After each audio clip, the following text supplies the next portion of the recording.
Hello and welcome to the first podcast of The Truth Against the Deep State with me, Ian Summerall, and Betty Washam. Now at this stage on my script it says, "Hello Betty." Unfortunately we've got a problem with Skype. We don't know what's wrong. We've been emailing each other backwards and forwards for a couple of hours and we can't seem to get Skype working. So I'm on my own. I'll introduce Betty, and Betty's done a couple of videos for us. So let's hope this goes all right. I'm Ian Summerall. I'm in the UK. Betty Washam is in America, and we are going to give you our take on the news. And we are fighting Big Brother, the deep state. We all are. We see it every day, but we need to know why we're fighting it, what's happening out there, and what the good guys are doing to fight it. In the UK, we've got Tommy Robinson, just released from jail for reporting on grooming gangs in Rotherham, and the grooming gangs were going through a court case. We've got Madeline Shaw, who was involved in child abuse, was a survivor, and she's being put under all sorts of pressure, and she's back in court. And we've got Brian Harvey of the E17, he was in the band, very successful band of the 1990s, 2000s, and he's in all sorts of trouble. None of his making. He came across paedophilia and sex abuse and decided to talk about it. The only odd thing is the authorities decided to, instead of taking his evidence and running with it and putting the perpetrators behind bars and in court and then behind bars, they've come after him. Very strange. There's been newspaper articles about him being on drugs and being out of his mind, and it's all bogus. All total, I want to say bullshit, but I'm not going to do that on the video. No, I promised Betty that I'd be nice.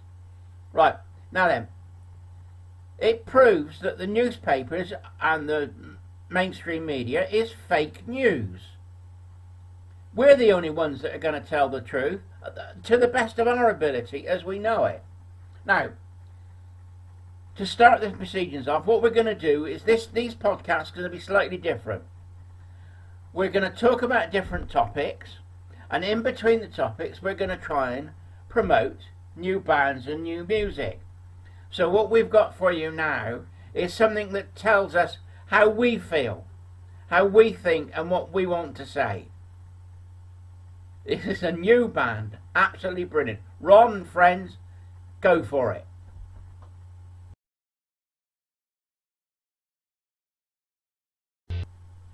Yeah, that was the cover of John Lennon's Give 'Em Some Truth. Absolutely just what we want to say. Now, first item is up is Betty. Now, Betty done this video last week, and I think it's very interesting. Right, now I'm going to hand you over to Betty. She's got her first video, and it looks like the DOJ are taking evidence off the Clinton Foundation.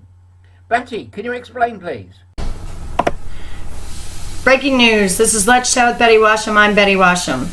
Did the FBI just serve warrants on the Clinton Foundation? It's happening. According to a Little Rock radio station, 102.9 Cron, FBI was seen loading boxes onto a DOJ Boeing 757 cargo plane today in Little Rock, Arkansas. This is the home of the Clinton Foundation offices. The plane was loaded with full document-type boxes. There aren't too many places in Little Rock that could fill a cargo plane full of boxes. It's no secret that U.S. Attorney John Huber is investigating Uranium One and the Clinton Foundation, and now the FBI has opened a new investigation into the Clintons. It's happening. Hashtag 1776. Okay, so anyway, right here it says, if haven't been on another planet, you would already know that the FBI field office in Little Rock, Arkansas has taken the lead on new investigation against the Clinton Foundation. And so I don't know if we click on this for a second. Let's see. FBI launches new Clinton Foundation investigation. I'm going through this really fast. The Justice Department has launched a new inquiry into whether the Clinton Foundation engaged in any pay-to-play politics or other illegal activities while Hillary... Hang on just a second. All this crap and it don't even work right, but I'm doing the best I can, ladies and gentlemen, and my daughter just got admitted in the hospital, so I'm doing the best that I can, okay? I can't go up there right now, so I'm just doing what I do best. Engaged in any paid-to-play politics or other illegal activities while Hillary Clinton served as Secretary of State, law enforcement officials and witnesses tells The Hill. FBI agents from Little Rock, Arkansas, where the foundation was started, have taken the lead in the investigation. Geez, these people won't stop with all this stuff. Taken the lead in the investigation and have interviewed at least one witness in the last month, and law enforcement officials said additional activities are expected in the coming weeks. The officials, who spoke only on condition of anonymity, said the probe is examining whether the Clintons promised or performed any policy favors in return for largesse to their charitable efforts, or whether donors made commitments of donations in hopes of securing government outcomes. The probe may also examine whether any tax-exempt assets were converted for personal or political use, and whether the foundation compiled with applicable tax laws, the official said. One witness recently interviewed by the FBI described the session to The Hill as extremely professional and unquestionably thorough, and focused on questions about whether donors to Clinton charitable efforts received any favorable treatment from the Obama administration on a policy decision previously highlighted in media reports. The witness discussed his interview solely on the grounds of anonymity. He said the agents were from Little Rock and their questions focused on government decisions and discussions of donations to Clinton entities during the time Hillary Clinton led President Obama's State Department. The FBI office in Little Rock referred a reporter Thursday to Washington headquarters, where officials declined any official comment. Clinton's chief spokesman, Nick Merrill, on Friday morning execrated the FBI for reopening the case, calling the probe disgraceful and suggesting it was nothing more than a political distraction from President Trump's Russia controversies. We have no Russia controversies, you freaking idiots. You're all going down. Let's call this what it is, a sham, Merrill said. This is a filibustering that does life-changing work, which Republicans have tried to turn into a political football. No, you guys did.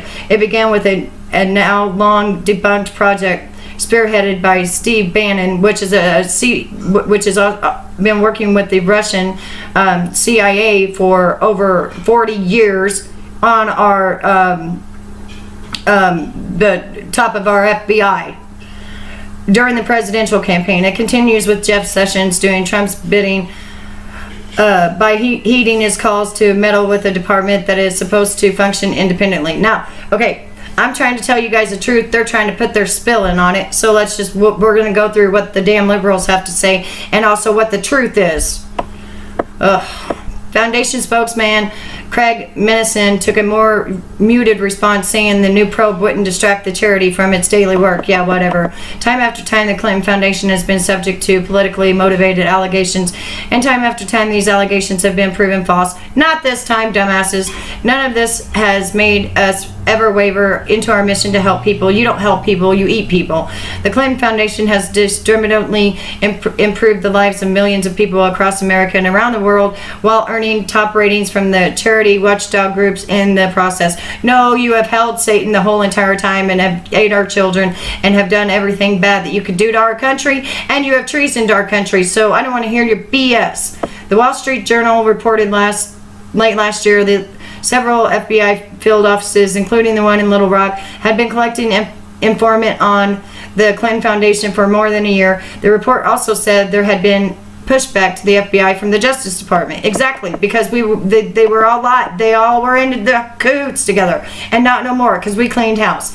A renewed law enforcement focus follows a promise to Congress late last year that from the top Trump Justice Department officials that law enforcement would revisit some of the investigations and legal issues closed during the Obama years that conservatives felt were giving short shift. It also follows months of relentless criticism on Twitter from President Trump, who has repeatedly questioned why no criminal charges were ever filed against the crooked Clintons and their fundraising machine. For years, news media from the New York Times to the Daily Caller have reported countless stories on donations to the Clinton Foundation or speech fees that closely fell around the time of favorable decisions by Clinton's State Department. Conservative author Peter Schweizer chronicled the most famous of episode in his book Clinton Cash that gave ammunition to conservatives, including Trump, to beat the drum for a renewed investigation. No, we found out your lies. Several GOP members of Congress have recently urged Attorney General Jeff Sessions to appoint a special counsel to look at the myriad issues surrounding the Clintons. Justice officials sent a letter to Congress in November suggesting some of those issues were being re-examined, but Sessions later testified that appointment of special prosecutor required a high legal bar that had not yet been met. Officials also said that Justice Department was re-examining whether there are any unresolved issues from the closed case into the Clintons' transmission of classified information through her personal email server. Former FBI Director James Comey, who each children in 2016, concluded Clinton was extremely careless in handling that classified information and there's some evidence of legal violation, but he declined to recommend charges on the grounds that he could not prove Clinton and her top aides intended to break the law. Yeah, they sold our shit to China, but no, they didn't continue to break the law. No. All right, so his decision was roundly criticized by Republicans. Yeah, because you guys lied and deep state shit. And recent revelations that his statement was watered down by edits and that he made the decision before all witness interviews were finished have led a renowned criticism.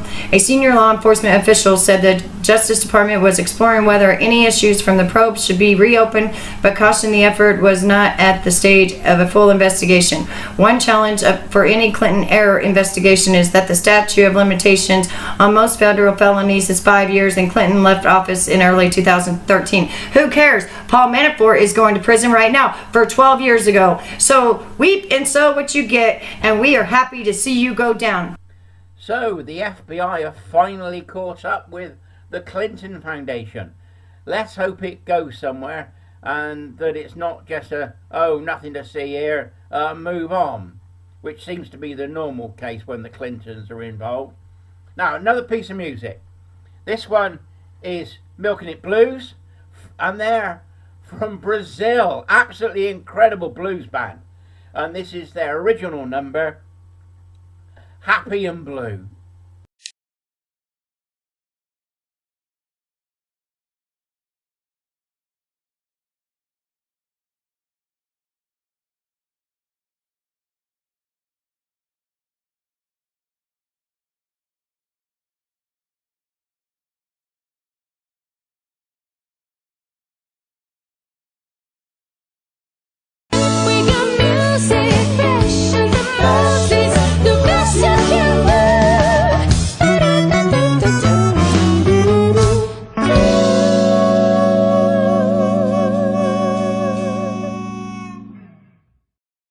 Right, my turn now to do a little segment. I'm the Gunsmith t-shirt on, as we're talking about shooting. And this is something that I've been deeply involved with since 2010. It goes way back before that, but I had no real evidence of what was going on or what was happening. But in 2010, there was an effort by shooting organisations and the WWT, RSPP and the government to get lead banned. Yeah, total lead shot ban for shooting. Now, as a gunsmith and a shooter in the UK, that would have been devastating for me. My business, I think, would go down by 50% overnight, and I wouldn't be able to make a living out of it. So I'd be, I don't know, cleaning the roads or stacking shelves in a supermarket. So I did some research and tried to fight it. And the more research I did and the deeper I got, I found in the end, believe it or not, It was the deep state that was involved. There was an international agreement introduced by the African Eurasia Waterbird Agreement, which BASC, which is the leading UK shooting organisation, was a member of. That was funded, believe it or not, by the UN Environment Programme.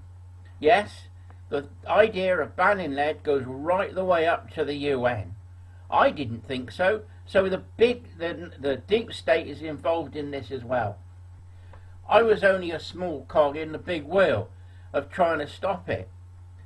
But when you find that the leading shooting organisation you think is there to support you, and that you've been a member of for 40 years, is actually working with the people that are trying to ban lead, you think, hang on a minute, what is really going on?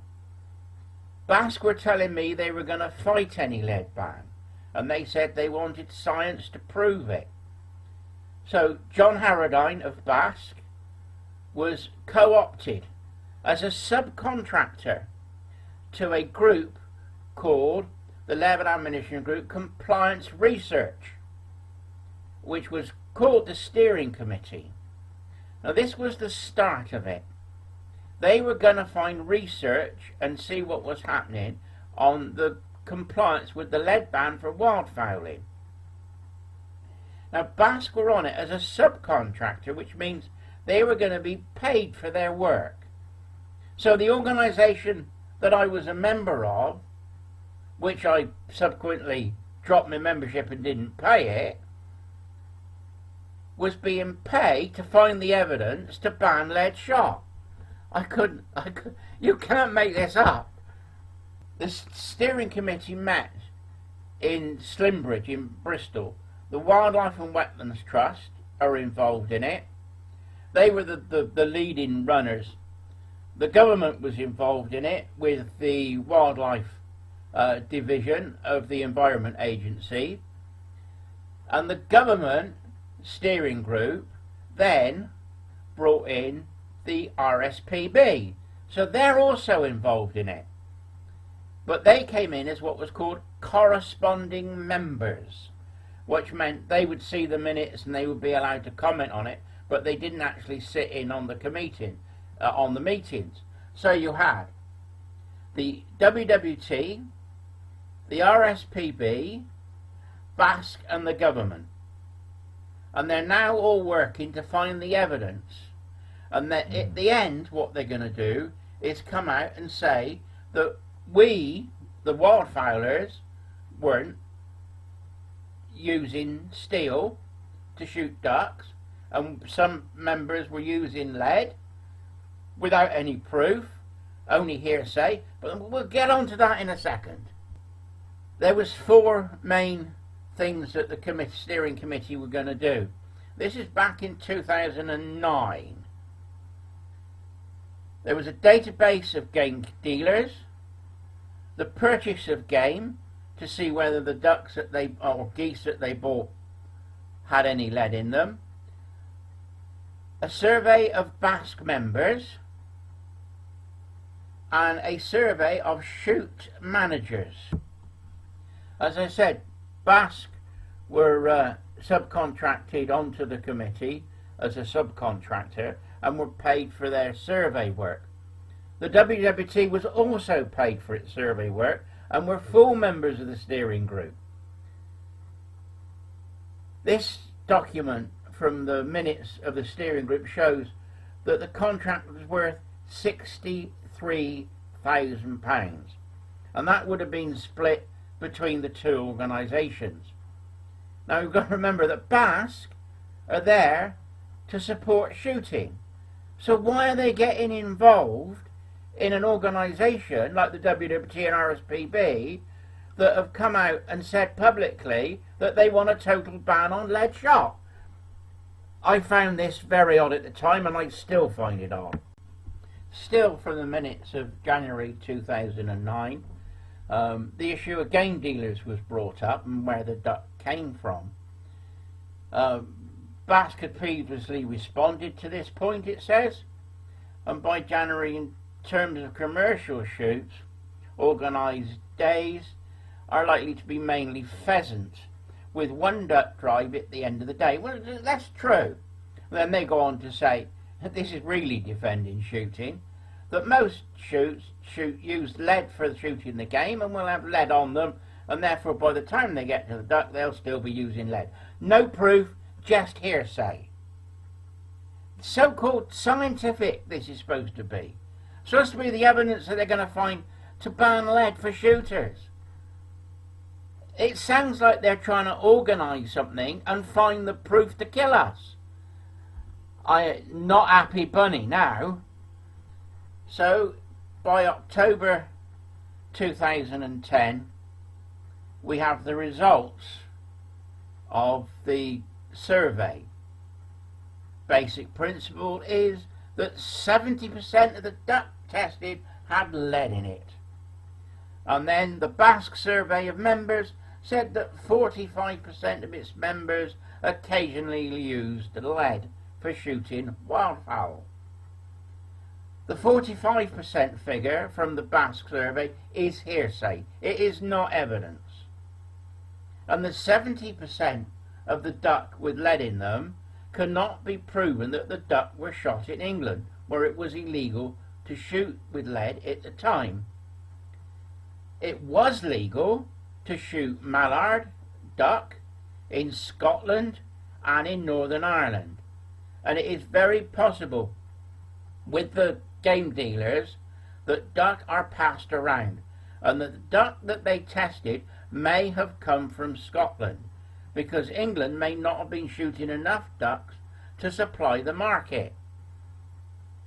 This survey is just trashed. It's just gone out the window, but they're still trying to use it against us. It was in The Guardian, in most of the national newspapers. Yeah, I know, mainstream media again, fake news, but it's built on so-called scientific surveys. I don't see it myself. In the submission to the government after the steering group, Tim Andrews, who's a civil servant in Bristol, wrote to the government and asked for publication of the DEFRA report, the study, and this was to go to the lead ammunition group, which he was also talking to John Swift, who's then the chief executive of BASC at the time. Now, I wrote 2 articles around this time for Countryman's Weekly, and they give a list on the lead ammunition group of all the scientific surveys they've been looking at, and I couldn't find any compelling evidence for any lead ban in any of it. They were report on report on report. A lot of them were discussion papers. A lot of the so-called scientific papers were printed on obscure websites in the States. Many of them had not been peer reviewed. Many of them wouldn't even pass peer review. And the study that the steering group done never passed peer review. I was told that by an inside source. Said, Ian, did you know that the survey that we've done has not passed peer review? That's why the government reluctant to publish it. It's crazy what's going on. But anyway, now we lead on. Now we've gone in to John Swift, who's the leading shooting organisation. He's the CEO of BASC, and he has now been made chairman of the lead ammunition group. And they're going to look at the whole of the science surrounding lead shots. So now we've got the lead and ammunition group is set up. This is BASC, Country Landowners Association, Gun Trade Association, Countryside Alliance, Game and Wildlife Trust, Environment Agency, Institute of Wildlife Health, National Game Dealers Association, the RSPB, WFAW, which is, I think they're vets that are involved with wildlife. Exactly what they do I don't know. And the WWT, who are the main leading role in the ban lead campaign. Now, this group is set up, and there's two factions: the conservationists, RSPB, WWT, etc., and the shooting organisations, the Gun Trade Association, Basque and Countryside Alliance. Now, it's two distinct groups. You think they're bound to sort this out, but you've got to remember that they've already had the survey, and the survey's already said that 70% of the duck they tested had lead in them, and 45% of members said that they used lead occasionally. This is still driving the campaign forward. Although we've totally trashed that by now, none of the shooting papers would actually take the information. Not sure why. I've got my suspicions, but I'm not sure. I did a very, very quick pro and non-lead survey of my own with the organisations, and I came to the conclusion that anti-lead with the WWT and RSPB that we know. I also put Basque in this category because I believed by this time that John Swift and John Harradine of Basque were colluding with the WWT and RSPB and the government to get lead banned. That's what I believe was going on and what was happening. The WFAW I also put in there, being that it's the veterans organisation. I'm not quite sure where they stand. The I Don't Knows was the game dealers, the country landowners association, the gun trade association, who I would thought would have been on my side, the Institute of Environmental Health. As scientists, they were sitting on the fence, and also as scientists, the Wildlife and Game Trust were also sitting on the fence at the time. The only organisation I could find who was listening to me and understood what I was saying was the Countryside Alliance, and I said they were pro-lead shot. They were going to fight any lead ban, and that's all I could go on. About this time in 2010, I was given the minutes of the Research Advisory Committee for Basque. The meeting was held in November in 2009, and it said, in the light of growing evidence of a problem with lead ammunition, the committee believes that the use of lead ammunition in shooting and stalking is becoming increasingly unsustainable. So Basque were leading its committee to this, and then it would lead on to its members. And in the same minutes I found this, that the council should make the members aware that there was going to be a lead ban sooner rather than later.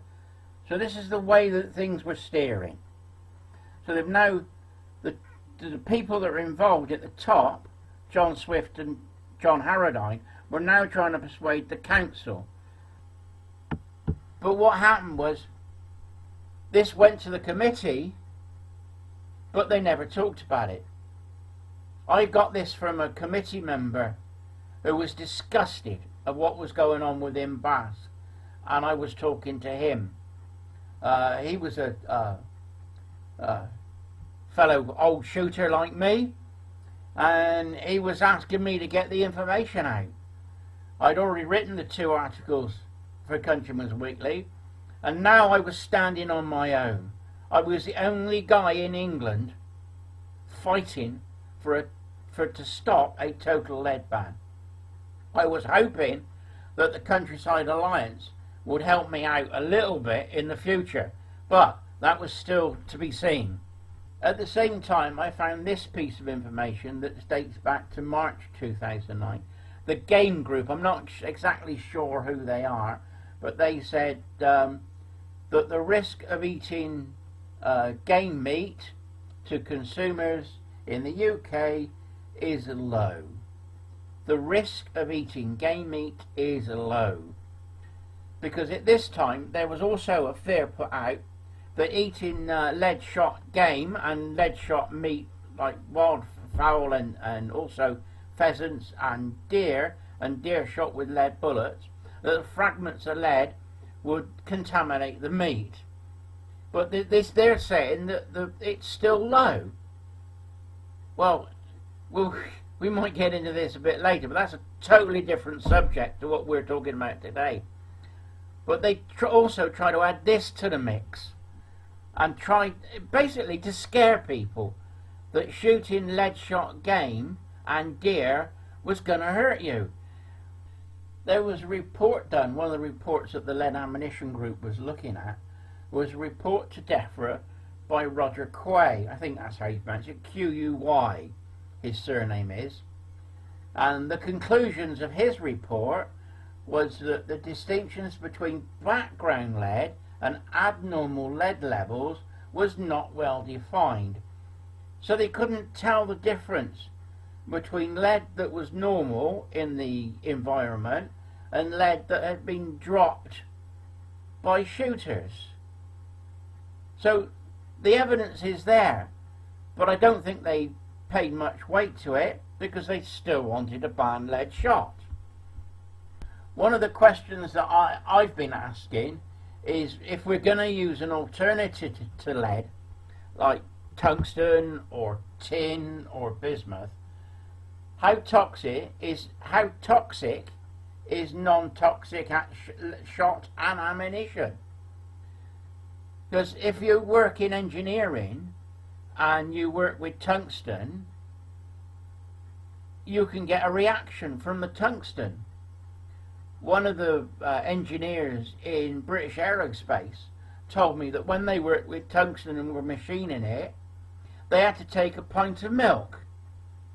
And at the end of the shift, before lunch, they would take a pint of milk, and that was to counteract the fumes that would come off the tungsten. So what else is in tungsten, and how dangerous is it? These questions have got to be asked. I then found a piece of information online, and that the US Army had started producing green training ammunition. And what were they using for green training ammunition? Tungsten bullets. They were finding that people were getting sick. They were finding it was damaging the watercourse, and in the end the Army had to stop using it on health grounds. So what effect is tungsten shot going to have on the environment and on other animals? That hasn't been found out yet. In Massachusetts, the governor actually stopped the Army from training with tungsten ammunition, which is very surprising. So we're being told that tungsten we can use in shot to shoot ducks, yet the governor of Massachusetts is banning it. Interesting, isn't it? Then I found a report, Camp Cod online in the newspaper, that tungsten bullets were used and that they were damaging the watercourse. This is all evidence against tungsten. Why are we using tungsten shot, for Christ's sake? No, you know, the evidence is beginning to come in now.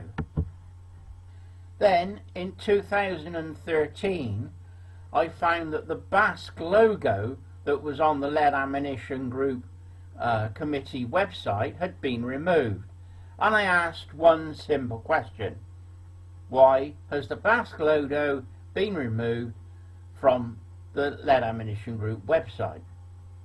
In response, Basque said, yes, we have a number of staff to take the minutes, but they have no other role and are not involved in the reports or research. I'm afraid that that is untrue. Basque were, yes, they were doing the secretariat and taking the minutes for the meeting, but they were also running the website. They'd also been paid to do the survey that the Lead Ammunition Group was using on compliance with lead shot. And John Swift, who was the CEO of Basque, was the chairman of the Lead Ammunition Group. How can they not be involved? So they're telling us one thing as members, that they're not involved in banning lead ammunition, and then steaming in with the WWT and RSPB on the other hand. Oh, you You see where I get cross? Right, so now we know that the shooting organisation was involved in trying to get lead banned. We also know that the so-called green non-toxic alternatives aren't very good. Steel is 25% less effective than lead. Steel can damage your barrels. I had a big conversation with Basque online on the Pigeon Watch group, which I was eventually banned from because I think I won the argument that you couldn't use steel shot in Damascus guns. In Britain, guns are proofed by two proof houses, London and Birmingham. If it's proofed for two pressures, standard pressure and high pressure, which you may in the States call magnums. If a gun is proofed, it can use the cartridge that it's proofed for. It has nothing at all to do with what type of shot is used. So if a Damascus gun is proofed as a high performance proof, which is magnum cartridges, it can use steel shot. And that's from a gunsmith. That's the knowledge that I've got. But Basque, being the expert, were telling me, no, you can't use steel in Damascus guns. Yeah, well, that's another story altogether. Anyway, as you can see, from the UN down, right the way down to the shooting bodies, they were all trying to get lead banned. And at the end of the day, when the Lead Ammunition Group met, it was thanks to the Countryside Alliance. Sir Barney Spunner, I went up to London and had a 2-hour meeting with him. And I gave him all the evidence that I had, and he could see where I was coming from. He agreed with me, and he walked from the Lead Ammunition Group and took the other shooting organisations with him.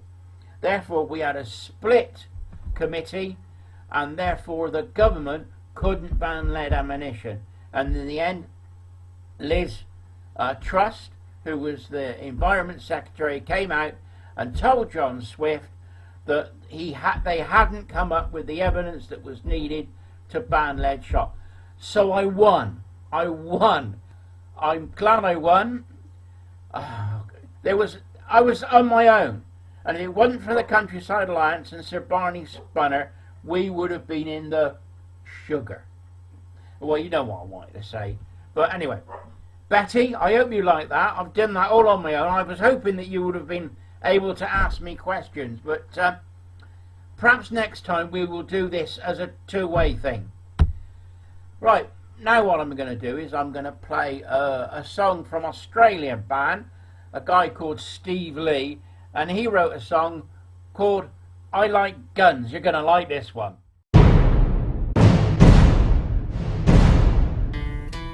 Well, I like guns, I like the way they look. I like the shiny steel and the polished wood. I don't care if they're big or small, if they're for sale, hell, I want them all. I like guns, I like guns, I like guns.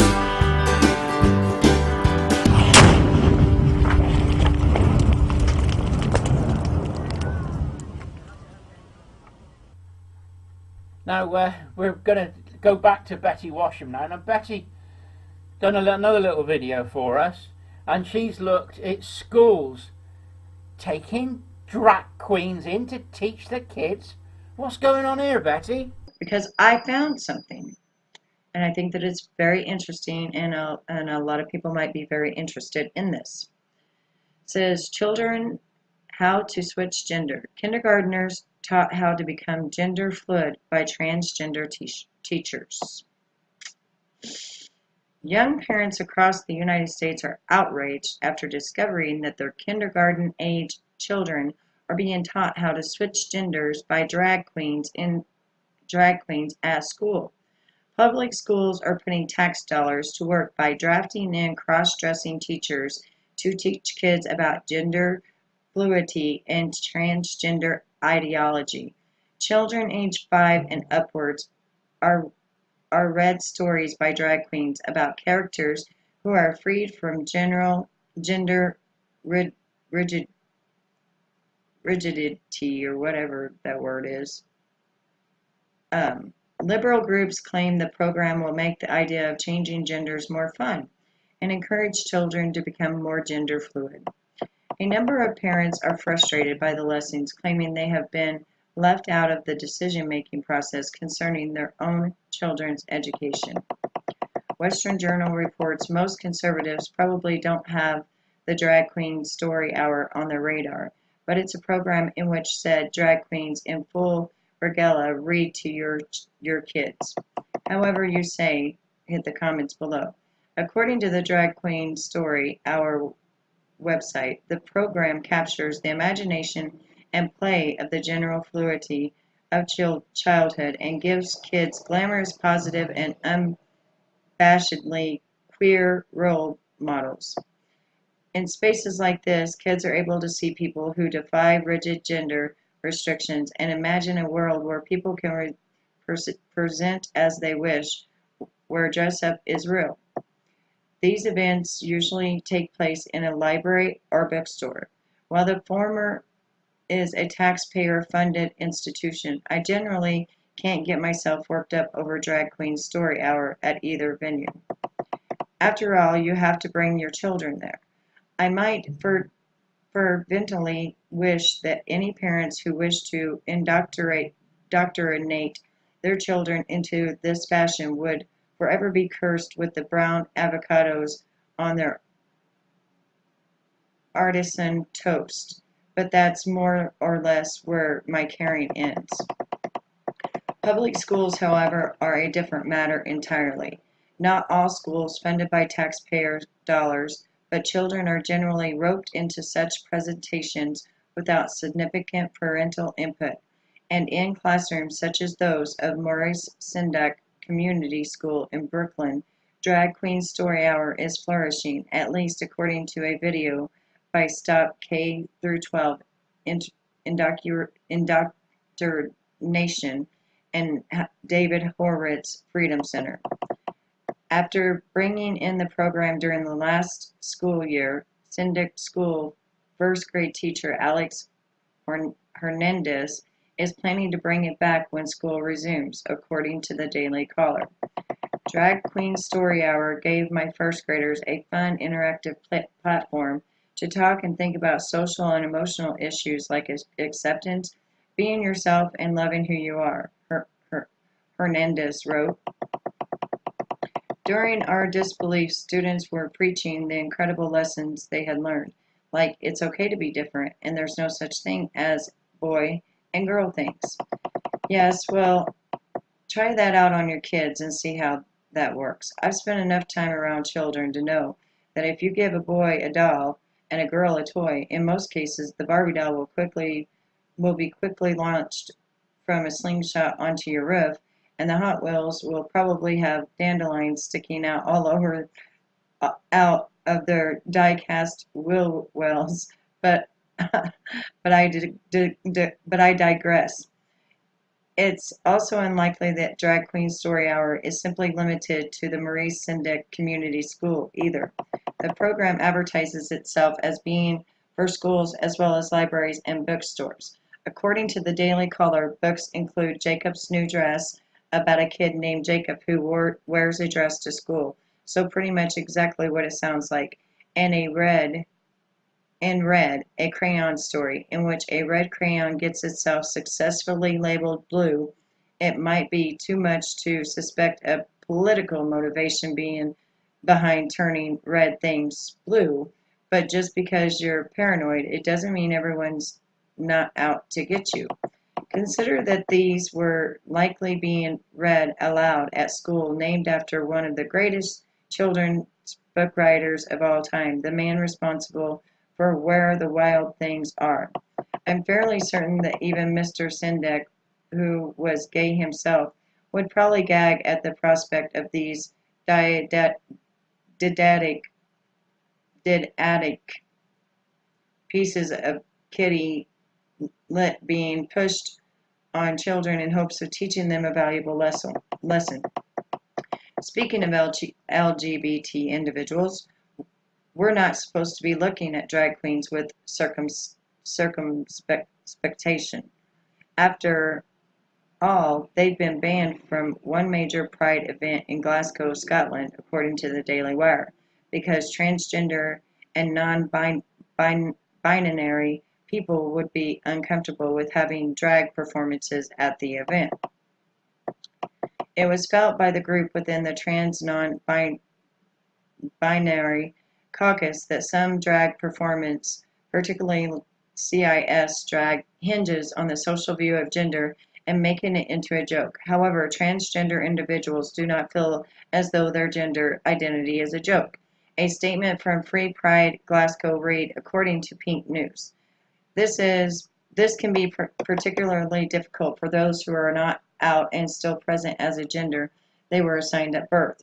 While it was discussed whether we could have trans drag acts perform, it was agreed that as it would not be appropriate to ask any prospective drag acts whether or not they identified as a trans. It was therefore decided that having no drag acts perform would be the best option, as it would mean no one would feel pressured to out themselves. And if it's good enough for Scotland, shouldn't it be good enough for all of us? After all, these are adults who are feeling pressured to out themselves. The drag performers have privileged these poor youngsters, having perhaps never even considered whether or not they believe they are the gender they were assigned at birth. As previously stated, if you want to keep this in the library or private bookstore, fine.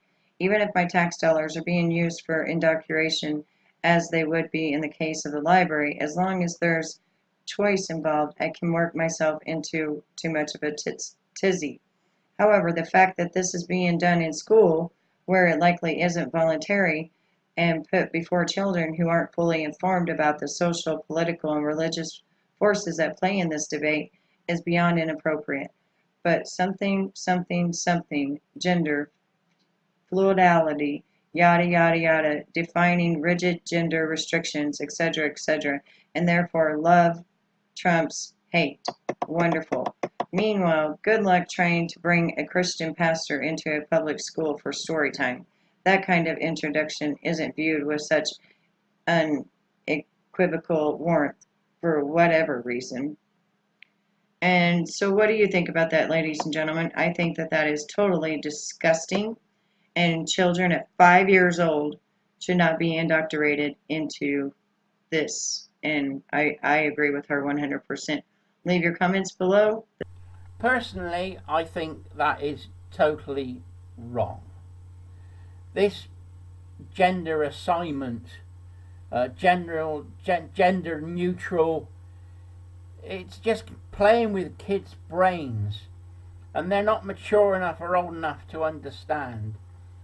I think it's a bad way to go. I think it's going to lead to some kids in later life having real bad psychological problems. Now, this little song has gone all around the world. It's called Drink Up the Cider, and it was written by a local band here where I am in Somerset in England, by Adge Cutler and the Wurzels. It was written to promote cider, but it was too long for adverts, so Adge Cutler made his own little band up and started doing his own type of music. It was written in 1967. The band was supposed to have gone into the Abbey Road studios, but unfortunately a well-known band called the Beatles were writing a well-known album called Sgt. Pepper's Lonely Heart Club Band.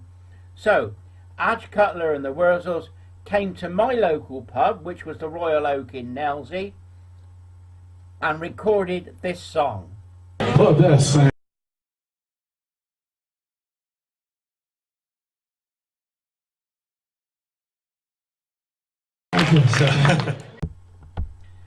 Some of you in the United States may have heard that song, National Anthem of North Somerset, Drink Up the Cider. Adge Cutler also wrote another song called When the Common Market Comes to Stanton Drew, which was a funny take on us joining the European Union, but at that time it was called the Common Market. But then we joined under Ted Heath in 1976. We had a referendum in 74, and it was all about joining the common market. European getting together, stopping wars. We'd already had 2 big wars, didn't want another one. It sounded a good idea at the time, but then we found that the European government was not very democratic. Decisions were made by the commissioners. The commissioners were appointed, not elected. The elected representatives on the European Parliament only commented and rubber stamped on EU directives. So the EU Commissioner would put out directives, and all the members of the European Union would then have to make it into their own local laws. Now, by now, we're quite upset about this, being British, and being we don't like to be controlled by other people. We've been our own nation since 1066, when the Normans invaded. And since then, we've been a nation, and a proud nation. We helped Europe get rid of the Kaiser in the First World War. We got rid of Napoleon before that. We don't like dictators at all. And when Hitler came along in World War II, I'm afraid we had to join in and get rid of him too. Now, there's conspiracy that the industrial complex created the war so they could both make money. But you can't have dictators in charge. You just got to get rid of them. So we stand up for democracy. We stand up for freedom. The EU is become a dictatorship, really, with commissioners controlling everything rather than the elected members. So Britain, thanks to Nigel Farage, who is a supporter of Donald Trump, wanted a referendum, and the Conservatives under Mr. Cameron promised us a referendum. So we had a referendum, and we decided by 52% decided that we would leave the EU, and 48% wanted to remain. The largest single issue vote this country has ever seen. So, we're now leaving the EU, you would think. Now, the Conservatives, David Cameron, then resigns. So he's gone. And we get Mrs. May in. Mrs. May said she's going to say, Brexit means Brexit. We're going to put it through. And then she forms ministers to negotiate with the EU. Now, this has been going on for 2 years now. And they've come up with a plan that we are going to be a member of the EEA, which is the European Economic Area. I've got to get that right. European Economic Area. And we will pay a membership fee for that each year. It sounds like the common market, or the single market, that we're going to pay for it, so that we got access to the Europe. Yet we're not in Europe. Yeah, I know. How can you be a member of something and then not be a member of it but still pay a membership fee? I know that sounds odd, but we will have no MEPs, members of the European Parliament, but we will still be paying to be members of this EEA. How it's going to work, not sure. How much it's going to cost, they can't tell me. I wrote to my MP and asked how much will it be, and he said, I'm sorry, I don't know. So it's all up in the air. We got Boris is now out from Foreign Secretary. He's now in trouble because he said burqas on Muslim women made them look like bank robbers and letterboxes. Well, they only got a little slit for their eyes that come out. So yeah, he's got a point. But they're chastising him for that. There's thoughts that they're chastising him because they want to wreck his political career because he's in line to be Prime Minister. Personally, I like Boris. I've met Boris, I've chatted to Boris, I've taken photographs of Boris many years ago when we were at a Conservative Party conference, No, I was only a reporter. I was not anything to do with the Conservative Party. I'm politically independent, and I think for myself. And I like Boris. Boris is a very intelligent person. His writing is absolutely brilliant. But the problem we've got is that he makes silly mistakes. And I don't think he would make a very good Prime Minister. I think he should be in the cabinet. And I think he should be there. But I don't think he's I don't think he should be the Prime Minister. No. David Davis, Brexit through and through. Yes, he would be a good plan. I like him. The youngsters seem to think that Rees-Mogg would be a good idea. Now, he's what you would call a Tory toff, a posh gentleman. Very English, very well spoken, and for some unknown reason, the youngsters love him. He's on Twitter and Instagram and Facebook, and he makes comments. And I think what it is he's using social media and saying how we think. He's taking our mood. He understands what we're saying, and he's a little quirky. He's a little odd. He's the last person you would think that the youngsters would like, but they love him. So Rees-Mogg could be in line to be Prime Minister, but I'd like to see him in the cabinet. He's a good lad as well. We like him. He's for Brexit as well. What we can't understand, now this is me personally, is if you had a referendum and the people have spoken, why so many MPs who truly voted to remain in the EU and still hold those feelings would do everything they could to undermine what we want, which is to leave the EU. They will do anything to keep us in. Now, who are they working for? Because they're not working for the British people. Because the British people have voted to leave. If they believed in democracy, they would say, okay, I've lost the fight, let's get on with it. But no, we got Tony Blair back. He's being paid, we think, by organisations like JP Morgan, Goldman Sachs, to undermine Brexit, to get us to remain in. We've got George Osborne, who was our Chancellor with David Cameron.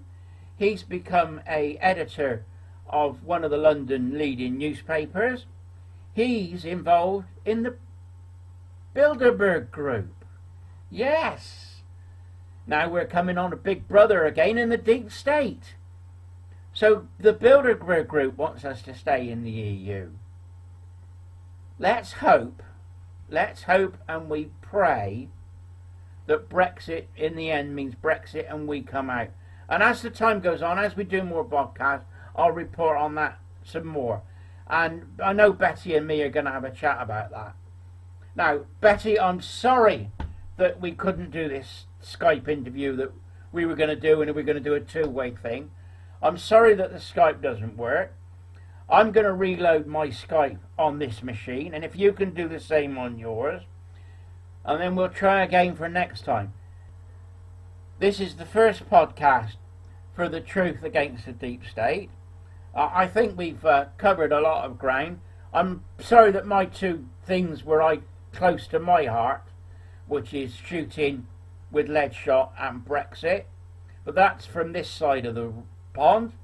And Betty has picked up things that are on her side of the pond, the Clintons and the drag queens. Unfortunately, we've also got the drag queens in our schools as well, but that's a story for another day. I don't know what's going to happen in the future. There's going to be more stories to tell, and I hope that we can get this computer sorted out. I'm not a computer geek. I got a friend of mine who's an IT man. He takes computers to pieces and puts new bits in them and hard drives and all the hardware, and then he programs them, and then he fiddles with the DOS program and all sorts. He is a godsend when it comes to computers. And he's coming down next week, and I hope that he can then set up this laptop that I've got so that we can do our Skype calls again. Betty, I hope you've enjoyed what I've done, and I hope it's the right thing, but it's going to be better when you come back online. Anyway, for now, this is Ian Summerall, and thank you to Betty for her 2 contributions on The Truth Against the Deep State, and we are now published on real.video.com. And if you're watching this, please subscribe so that you get any updates that we do, and please like, or if there's any place on this video where you can make comments, please do so. Goodbye, may your God go with you, and good luck. I tell you what we'll do, we'll leave the last word on the video to Betty. Betty, over to you. It's kind of scary.